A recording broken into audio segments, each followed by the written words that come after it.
제가 이 주제를 맡으면서 뭐 저희 인공지능 전문가가 아닌데 이 주제를 맡은 이유가 이 클라우드를 요즘에 하려면 사실은 인공지능 없이는 클라우드를 할 수가 없는 상황이 돼버렸습니다. 두 가지 측면이 있는데요. 인공지능이 클라우드 플랫폼 자체에 대한 기능 개선을 도와주고 있는 측면도 있고요. 또 하나는 클라우드가 인공지능의 발전에 기여하는 측면이 있습니다. 그래서 어떤 클라우드 플랫폼이 복잡해지고 있고 그리고 데이터가 많아지고 있는데 여기에 대한 기술적인 문제를 인공지능이 해결해 주고 있습니다. 그래서 클라우드가 더 발전하고 있는 측면이 있고요. 또 하나는 클라우드가 제공하는 환경 자체가 인공지능 산업 발전에 지대한 공헌을 하고 있습니다. 그래서 하나씩 좀 설명을 드리면요. 제가 오늘 설명드릴 내용은 어떤 시각으로 인공지능 클라우드를 바라보는지, 그리고 인공지능과 클라우드의 발전 관계가 어떻게 돼 왔는지, 그리고 데이터 3법 포함해서 데이터 인프라가 어떻게 혁신이 필요한지, 마지막으로 이제 AI 애저 서비스하고 주요 시장 기술 이슈들 설명을 드리겠습니다. 첫 번째인데요. 저희가 인공지능과 클라우드를 바라보는 시각은 이렇습니다. 어떤 기존 산업에 인공지능이 접목되기 시작했고 기업의 입장에서 보면 생산성 향상을 위해서 인공지능을 도입하고 있고 많은 스타트업들이 인공지능을 가지고 산업 현장에서 어떤 기회들을 만들고 있습니다. 그런데 이런 스타트업들을 봤을 때 좀 가장 모자란 부분, 아쉬워하는 부분이 데이터라고 할 수 있습니다. 왜 그러냐면 인공지능 자체가 하나의 알고리즘이 다재다능하게 여러 개의 문제를 해결할 수 있는 어떤 기술은 아닙니다. 지금까지 나와 있는 기술을 본다 그러면 하나의 어떤 알고리즘이 특정 문제 해결을 아주 잘하는 그런 기술이고요. 그렇다고 보면 어떤 인공지능 알고리즘 하나가 어떤 필요로 하는 데이터들, 이런 것들은 아주 다양한 종류를 필요로 하고 또 많은 양의 데이터를 필요로 하고 있습니다. 이런 측면에서 본다 그러면 이런 데이터에 대한 어떤 수집, 분석, 그리고 유통을 생각한다 그러면 제일 적합한 환경은 클라우드라고 생각할 수 있습니다. 클라우드밖에 없는 거죠, 현재는. 그리고 또 한 측면을 본다 그러면 인공지능이 필요로 하는 것들 중에 데이터 그 다음이 필요한 게 컴퓨팅 파워가 필요합니다. 이 정도의 컴퓨팅 파워를 제공할 수 있는 어떤 환경은 현재까지는 클라우드가 제일 적합합니다. 그래서 어떤 인공지능이 클라우드를 발전시키는 면도 있지만 클라우드가 최적의 환경을 제공하는 측면도 있습니다. 말씀드리면 데이터가 돈이라는 걸 이제 다 인식을 하기 시작하셨고요. 그리고 데이터에 인공지능이 결합됐을 때 더 많은 일을 할 수 있고 더 많은 기회를 창출할 수 있고 더 많은 돈을 벌 수 있겠죠.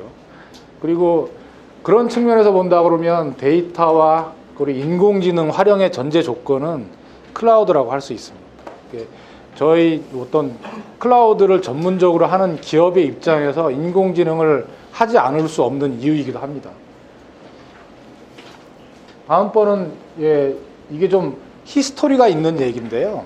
초창기에 클라우드가 시작될 때는 모델 자체가 롱테일 비즈니스 모델부터 시작을 했습니다. 8:2에서 법칙에서 나오는 20% 고객이 80%의 매출을 올리는, 그게 법칙인 줄 알았는데 사실 조사를 해보면 환경적으로 받쳐주지를 못해서 그렇지 어떤 나머지 80%의 고객이 20%의 매출을 올린다는 건 어떤 그 환경적인 제약에 의한 가설일 뿐이지, 사막에 거대한 유통센터를 만들어 놓고 80% 고객을 위한 유통 비용을 낮출 수 있다 그러면 매출액은 20%가 아니라 50% 정도까지 올라갈 수 있다는 거죠. 사실은 이 롱테일 비즈니스라는 게 클라우드 발전의 시작이라고 볼 수 있는데요. 근데 클라우드가 처음에 시작하면서 좀 벽에 부딪혔고 한계에 부딪힌 게 어떤 중앙 집중화된 환경에 수많은 데이터를 갖다 놨는데 모아놓으면 뭐하냐 이거죠. 분석하고 처리할 수 있어야 되는데 이 기술이 클라우드 초기에는 없었다는 거죠. 근데 이거를 해결해 준 게 인공지능이 해결해 줍니다. 어떤 머신러닝을 봐도 그 기반이 어떤 통계에 의한 어떤 패턴 인식에 의한 데이터 처리, 분석, 그리고 어떤 그 서비스를 만들어내는 작업이라고 보면 클라우드 위에 올라가 있는 데이터들을 인공지능이 분석함으로써 어떤 중앙 집중화된 환경의 데이터를 모아놔도 충분히 처리 가능하다는 어떤 확신이 들은 거죠. 그렇기 때문에 클라우드가 더 확산된 거죠. 두 번째는 그 다음에 이제 클라우드가 인공지능을 키우기 시작하는데 뭐 이런 이유들입니다. 어떤 아까 말씀드렸던 것처럼 인공지능이 발전하기 위해서 데이터가 필요하고 컴퓨팅 파워가 필요한데 이런 환경을 클라우드가 제공을 하기 시작한 거죠. 그렇기 때문에 이제 인공지능이 더 발전을 하게 됐고, 다음은 클라우드의 확장인데요. 사실은 클라우드가 발전을 하다가 또 하나의 문제에 부딪히죠. 사실은 엣지 컴퓨팅이 나오게 된 배경이기도 한데 자율주행차가 나오고 아니면 어떤 미션 크리티컬 한 영역에 로봇이 들어간다고 했을 때 거의 레이턴시 제로로 움직여야 되는데 이러한 환경을 어떻게 해결할 거나 이런 문제 해결이 이제 엣지 컴퓨팅인데 엣지 컴퓨팅에서 바로바로 어떤 문제 해결을 위해서 근거리에서 처리해 주기 위해서는 요 근거리에 있는 소형 클라우드에서 인공지능 알고리즘이 들어가야 된다는 거죠. 그래서 구글에서 내놓은 어떤 인공지능 칩 같은 것들이 엣지 컴퓨팅에 들어갑니다. 그런데 결국은 이걸 보면 그 기존에 있던 클라우드하고 엣지 컴퓨팅이라는 클라우드 환경하고 경쟁이 아니라는 거죠. 상호 보완적인 관계고 클라우드가 엣지 단으로 확장해 나가는 과정입니다. 그 과정에서 순조롭게 더 확산될 수 있게끔 도움 준 게 이제 인공지능이라고 할 수 있습니다. 드디어 이제 인공지능 시대가 도래했는데요. 여기서 보면 클라우드가 여기에 또 지대한 공헌을 합니다. 어떤 데이터 수집 분석을 넘어서 어떤 유통 거래를 최적화하는 데 클라우드가 이용이 되고요. 그리고 보면은 나중에 설명을 드리겠지만 AI 애저 서비스가 클라우드 기반으로 제공이 되기 시작합니다. 결국은 어떤 기업들이 인공지능 플랫폼을 가지고 있지 않아도 클라우드에서 제공하는 AI 서비스를 이용해서 아주 쉽게 코딩 없이 인공지능 모델을 만들 수 있다는 거죠. 이런 것들이 결국은 인공지능 시대를 만들었는데 그 다음을 보면 이렇게 예측을 하고 있습니다. 클라우드 기업 매출의 50%는 인공지능에서 나올 거다라고 예측을 하고 있는 거죠. 그리고 AI 애저 서비스가 더 확대되고 데이터 거래가 더 확대가 되면 이런 것들이 결국은 클라우드 산업의 먹거리가 될 거고 시장이 더 확대될 거라고 예측을 하고 있습니다. 다음은 이제 좀 전에 설명드린 것처럼 인공지능이 발전하기 위한 가장 기본적인 사항이 데이터라고 할 수 있는데 얼마 전에 이제 통과가 됐습니다. 데이터 3법이. 이거에 대해서는 논란도 많았고 이슈가 됐기 때문에 그냥 간략하게 짚어보면요. 개인정보보호법 같은 경우는 제일 핵심은 결국은 가명정보라는 거고 그 가명정보를 정보 주체의 동의를 받지 않고 제3자에게 제공할 수 있냐 없냐의 문제죠. 이 문제가 아직은 시행령이나 시행규칙이나 개정을 하면서 가명정보에 대한 좀 더 확실한 그리고 개인정보를 보호할 수 있는 어떤 기반이 마련이 돼야 되겠지만 데이터 경제라는 측면에서 보면 어떻게 보면 아주 어떤 데이터 유통을 활성화시킬 수 있는 기반을 만들어져 있다고 볼 수 있습니다. 그리고 두 번째가 이제 정보 집합물에 대한 처리인데요. 내가 가지고 있는 정보를 제3자가 가지고 있는 정보하고 결합시킬 수 있냐의 문제인데 결합시킬 수 있다고 이제 정의를 한 거죠. 물론 전담기관을 통해서 전달을 받아야 된다는 이제 조건이 생기는 거죠. 이게 두 번째고요. 신용정보법 같은 경우는 이제 가명정보에 대한 개념이 여기 들어가 있고요. 가명정보와 익명정보에 대해서는 아직도 논란이 많습니다. 사실 익명정보를 인공지능에 활용할 수 있냐? 그럼 여기 한계가 있다는 거죠. 왜 그러냐면 개인이 식별이 안 되는 정보이기 때문에 어떤 취향이나 이런 걸 분석하는 데는 익명정보를 가지고 처리하기에는 인공지능이 이용하기에는 한계가 있다고 생각을 하고 있습니다. 그래서 익명 처리보다는 조금 더 완화된 가명 정보를 이용할 수 있다는 거고요. 여기에 대한 정의를 해놨고 이것도 마찬가지로 더 시행령이나 시행규칙 쪽에서 더 상세한 기반을 만들어야 되겠죠. 두 번째는 이제 신용정보관리업이 나올 거고 어떻게 보면 마이데이터 플랫폼이라고 할 수 있는 제3자가 개인의 동의를 받아서 어떤 기관에 있는 정보를 대신 전달받아서 어떤 상업적인 목적으로 제3자한테 제공할 수 있는 이런 플랫폼 사업자들이 나올 수 있는 기반이 만들어졌고요. 그리고 개인정보 자기결정권이나 전송 요구권이 여기에 들어가 있습니다. 데이터 측면에서 보면 가명정보, 익명처리, 그리고 집합물의 결합, 본인 신용정보 관리업, 그리고 개인정보에 대한 자기결정권 이런 것들이 정의가 됐고 법적으로 만들어졌기 때문에 데이터 수집 측면에서 보면 제3자가 제공하는 정보를 아주 합법적으로 수집할 수 있는 체계가 만들어졌다고 볼 수 있고요. 또 하나는 상업적 목적으로도 가명 정보를 이용할 수 있는 길이 생겼다는 거고요. 결국은 데이터 경제가 활성화될 수 있는 기반이 만들어졌고, 이 얘기를 왜 인공지능 얘기하면서 말씀을 드리냐면, 처음에 설명을 드렸던 것처럼 인공지능 기업들이 가장 필요로 하는 게 어떤 자기 알고리즘에 맞는 학습시킬 수 있는 데이터인데, 그 데이터에 대한 기반이 만들어졌기 때문에 그렇습니다. 그래서 어떤 데이터 인프라에 대한 혁신, 데이터 인프라에 대한 협업, 데이터에 대한 협업, 이런 것들이 요구되고 있는 상황이고요. 다음은 이제 설명드릴 게, 아까 뭐 데이터에 대한 어떤 유통이나 거래에 대한 기반이 만들어졌는데, 그러면 또 하나 이제 문제가, 인공지능을 전문적으로 하는 기업들은 아예 이제 플랫폼을 가지고 있고 시작을 하기 때문에 문제가 안 될 텐데, 현장에 있는 어떤 기업들은 인공지능 전문가를 가지고 있지 않은 기업들도 많거든요. 그러면 확산을 하기 위해서는 어떻게 이 인공지능 플랫폼을 서비스화 할 것인가 라는 문제인데, 클라우드 상에서 이런 것들을 해결해 주고 있습니다. 코딩을 몰라도, 플랫폼을 가지고 있지 않아도 2,800원만 내면 인공지능 서비스를 클라우드 사업자한테 빌려서 사용량만큼 쓸 수 있습니다. 어떤 데이터만 가지고 있으면 이 서비스를 이용해서 자기 모델을 만들고, 만들어진 모델을 학습시켜서 어떤 서비스를 또 다른 데다 제공할 수 있는 그런 기술적 기반이 이제 제공이 되고 있는데요. 이 서비스의 장점은 첫 번째는 구현성이고, 두 번째는 이제 편의성, 접근성, 운영 효율성입니다. 구현이 아주 쉽다는 거죠. 몰라도, 코딩을 몰라도 인공지능 모델을 만들 수 있다는 거고요. 편의성입니다. 클라우드 자체가 어떤 중앙 집중화된, 그리고 외부로 제공되는 환경을 가지고 있기 때문에 편리하게 접근할 수 있고, 내가 하드웨어나 소프트웨어를 가지고 있지 않아도 빌려서 쓸 수 있는 편의성이 있습니다. 그리고 이제 접근성이고 운영 효율성입니다. 두 가지인데, 운영 효율성 같은 경우는 이제 이렇게 서비스를 이용할 수도 있고, 어떻게 보면 플랫폼을 파스 형태로 제공받을 수도 있습니다. 이것도 운영 효율성 측면에서 뭐를 선택하냐는 이제 기업이나 사용하시는 분들이 판단할 일일 것 같고요. 네, 형태를 보면 말씀드린 것처럼 이제 플랫폼 형태로, 이제 파스라고 얘기할 수 있는데요. 파스 형태로 제공받을 수도 있고, 또 하나는 요즘에 이제 제일 쉽게 접근할 수 있는 서비스 형태로 제공받을 수도 있습니다.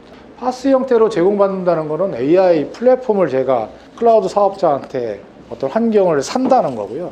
그 환경을 사서 뭐 이런 8가지 단계의 어떤 작업들을 해야 됩니다. 이 플랫폼에 데이터를 갖다 놔야 되고, 그리고 통합해야 되고, 모델을 학습시켜서 검증하고 패키징해서 또 나중에는 이제 그 결과물을 서비스로 다시 배포하는 작업들을 해야 되는데, 클라우드 상에서 이루어지는 작업들이기 때문에 하드웨어를 직접 가지고 어떤 플랫폼을 설치를 하고 이런 작업은 없어도 되고요. 클라우드 상에서 뭐 사용량만큼 이용할 수 있다는 장점이 있습니다. 이제 더 쉽게 이용할 수 있는 게 AI 서비스 형태로 이용할 수 있는 방법입니다. 이게 아직은 뭐 서비스가 많다고 하지 않을 수도 있는데, 사실은 전체의 클라우드 사업자들을 보면, 특히 이제 그 AWS나 애저 같은 외국 클라우드 사업자들 같은 경우는 이런 류의 서비스들을 계속 늘려가고 있습니다. 그래서 안면 인식이나 이미지 인식이나 뭐 이런 것들을 서비스로 이용할 수 있고요. 저희가 얼굴에 대한 데이터만 가지면 그런 서비스들을 이용해서 얼마든지 학습시킬 수 있습니다. 그런 기반을 만들고 있고, 어떤 국내 기업들도 뭐 그런 쪽으로는 계속 인공지능 쪽으로 서비스들을 늘려가고 있는 상황입니다. 시장 전망을 볼까요? 아까 처음에 말씀드릴 때 인공지능이 이제 클라우드를 먹여 살리고 있다고 말씀을 드렸는데, 시장 전망을 보면 AI 애저 서비스 시장이 이제 2018년도에 15억 달러, 이게 23년도에는 100억 달러를 넘어설 거로 예측을 하고 있습니다. 그리고 이제 연간 성장률을 보면 48% 정도. 이건 대단한 성장률이죠.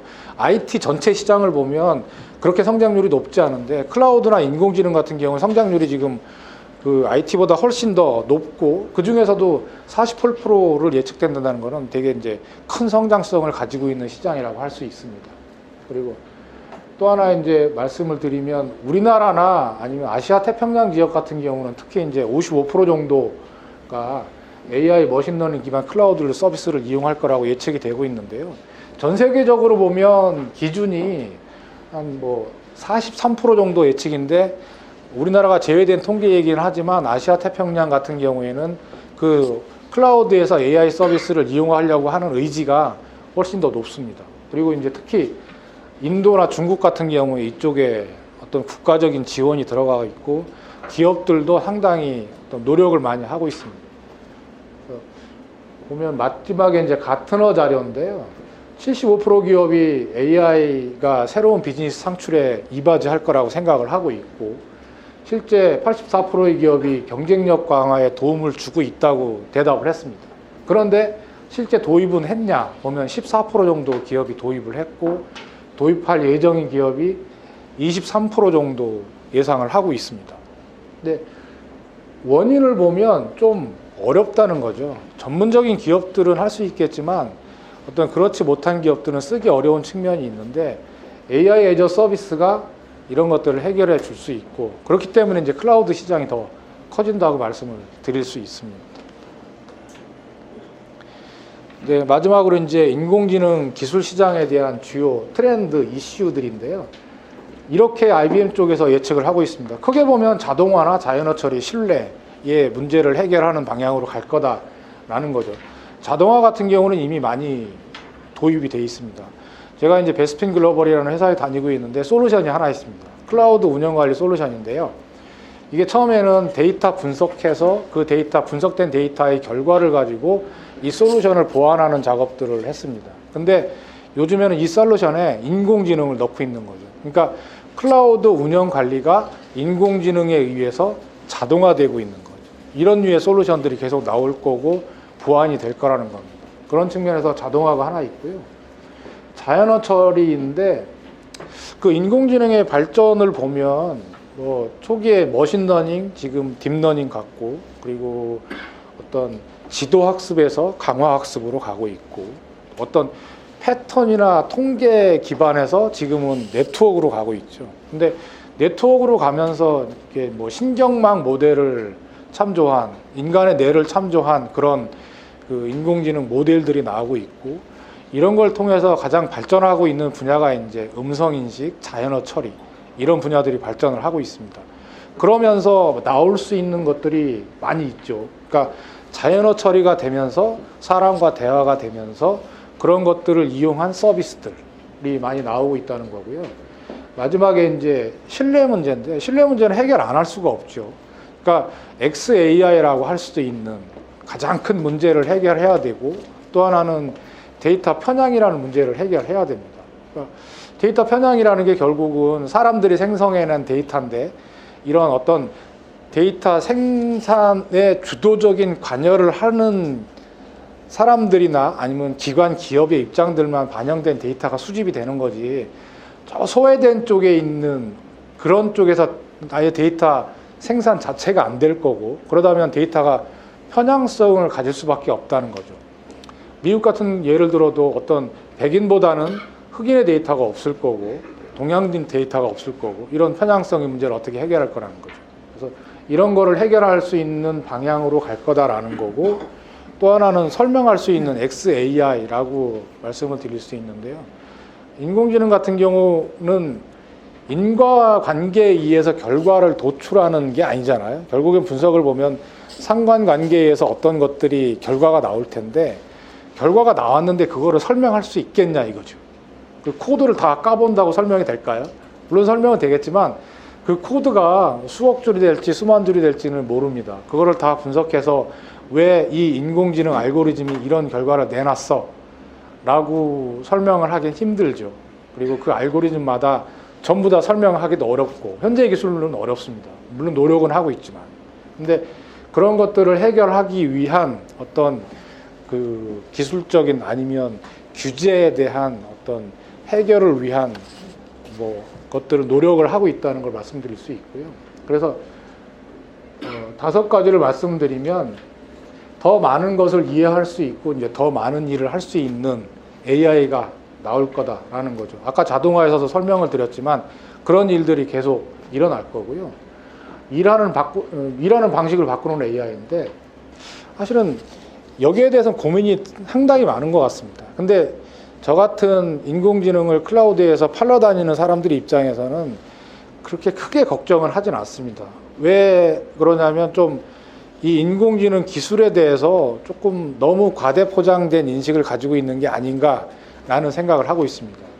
어떤 인간을 대체한다는 생각까지 가지고 있는 것 같은데요. 저는 전혀 그렇게 보질 않습니다. 어떤 자아의식이나 아니면 인간의 뇌나 이런 것들 사실은 뭐 인공지능이란 말에 지능이 붙어 있어서 그렇지만 사람의 지능을 따라가기 위해서는 언젠간 나올 수도 있겠지만 지금 당장 최근 내에 나올 수 있을 거라고 생각을 하진 않고, 그래서 어떤 인간의 특정 영역을 대체할 수 있겠지만 본질적인 영역, 창조적인 영역은 뭐 지금은 저는 생각에는 이제 관심의 영역이 아니라고 생각하고 있고, 그래서 뭐 일하는 방식, 사람의 파트너로서 일하는 방식을 개선하는 정도의 AI가 지금 가장 현실적인 어떤 AI가 아닌가라고 생각을 하고 있습니다.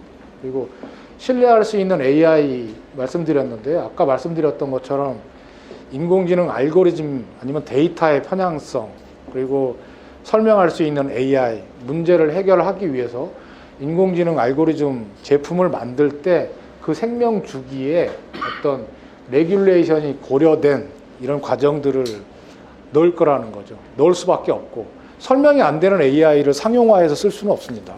자율주행차에 인공지능 알고리즘을 넣었는데 결국은 그 뭐 윤리적인 문제도 있을 수 있고, 어떤 그 주변에 있는 사물이나 사람 간의 관계를 인식하는 어떤 알고리즘이 들어가 있을 텐데, 그런 처리 결과가 설명이 안 된다 그러면 상업적인 목적으로 어떻게 쓸 수 있겠냐 이거죠. 그런 것들이 설명이 돼야지 본격적으로 상업적으로 이용할 수 있을 거고, 그러기 위해서 이제 해결하기 위한 노력들을 계속 할 겁니다.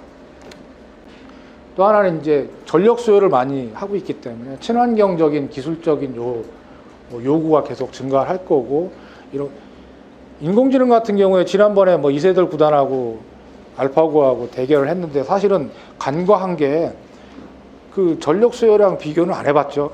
사람의 뇌 쓰는데 20와트 정도 필요한데 알파고가 얼마 정도의 전력을 썼는지는 안 나오잖아요. 어마어마한 전력을 썼을 겁니다. 컴퓨팅 파워를 필요하니까. 근데 그런 것들을 해결해야죠. 신소재 개발 같은 경우도 이제 어떤 새로운 분자를 합성하기 위한 쪽에 인공지능이 어떤 사용될 거라는 거고요. 그래서 뭐 IBM에서 예측한 2020년에 이슈이고 주요 이제 해결 과제이기도 하고 트렌드이기도 합니다. 이런 것들은 좀 뭐 이용하거나 참조를 하셨으면 좋겠고요. 마지막으로 좀 끝으로 하나 말씀을 드리면, 저는 아까도 말씀드렸던 것처럼 이제 클라우드를 전문적으로 하는 사람인데 인공지능을 뭐 하지 않을 수 없는 상황에 닥쳐 있습니다. 클라우드 시장 자체가 인공지능 기반으로 돌아가기 때문에. 근데 이런 상황은 어떤 기업을 하시는 분들이나 현장에 있으신 분들도 똑같은 상황일 것 같아요.